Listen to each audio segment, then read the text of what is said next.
y'all. We are moving in on through to Psalm 91, verse 9. Because you have made the Lord Yahweh your refuge and the Most High your habitation. So, we've been talking about the power of our words and that they really are important and they do matter for good or evil, for life or death. Our words are powerful, and we talked yesterday about the most important thing or the best thing that could ever happen to us or in our lives comes as a result of our words. So they are not just something. We don't just say anything and everything. Our words carry weight. Your words carry weight. My words carry weight. So,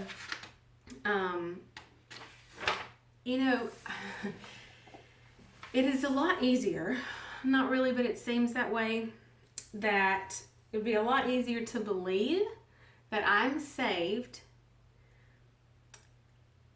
and not as easy to believe that I am redeemed from destruction here and now. That I don't have to fear the terror of the night, the arrow that flies by day, pestilence that stalked in darkness, or the destruction and sudden death that lay waste at noonday. It's a lot easier to believe that because I have accepted Christ and I have submitted my life to Him, it's easier to believe that I'm saved than if I say Yahweh, I belong to Him. He is my God. He is my refuge, my fortress, and in Him I trust. And then He'll deliver me from all of those things, everything that's in this promise. But the enemy fights us on that so much. Sometimes he will harass us over our salvation. Are you really saved? But for those of us who have been in the faith for any length of time, we don't question that a lot. We don't question the reality of our salvation, but we question the reality of our salvation. I say that because the same word that is used, salvation, as in redeemed from the punishment of sin, is salvation of ourselves, our body, our wholeness. It's salvation of us. God did not just save our souls and leave the rest of us to wander and lay waste and just try to make it through life. He saved us, offered us salvation, wholeness, peace, nothing missing, nothing broken. So,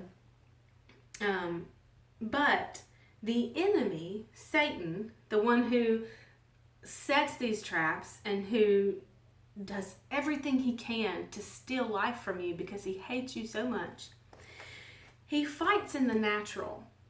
And so he uses our senses to our own detriment. Now, here's what I mean by that. The promise is, I'm healed. It is written in Isaiah 53, you just read that whole chapter, it is powerful, that He was wounded for our transgressions, He was crushed and bruised for our iniquity, and the chastisement needful to obtain peace was upon Him, and by the stripes that wounded Him we have been healed and made whole. So it is written, but the enemy says, you don't look healed, you don't sound healed, you don't walk healed. Those results that you just got, they don't show healed, okay? Or his promise is, the Lord is my shepherd, I shall not want. I lack nothing. Paul says, I pray, let's see, it's in Philippians, that my God would meet your needs according to His riches in glory by Christ Jesus. And then actually just flip to it, for 2 Corinthians 9, verse 8. God is able to make all grace, every favor, and earthly blessing come to you in abundance, so that you may always and under all circumstances and whatever the need may be self-sufficient, possessing enough to require no aid or support, and furnished in abundance for every good work and charitable donation. It is written, my need is met, sufficient, lacking nothing. The enemy says, it doesn't look like your needs are met. Those numbers don't add up. Those bills aren't going to be paid. What are you going to eat? What are you going to eat next week? You don't have clothes warm enough. Or that he leads me. So back to Psalm 23. He leads me beside still waters. The Jesus in John 16 talks about the Spirit of truth coming and bringing revelation. But the enemy says he doesn't speak to you. He hasn't answered you. And have you heard his voice? How do you know you've heard his voice? So Satan will try to reason us out of believing what is written because he fights in the natural.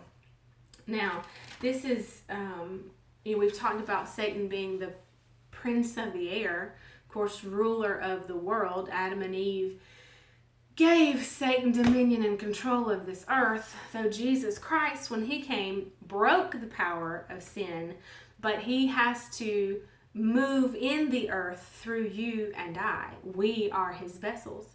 And so it takes us believing and speaking, it is written, for God to work through us to see things manifested.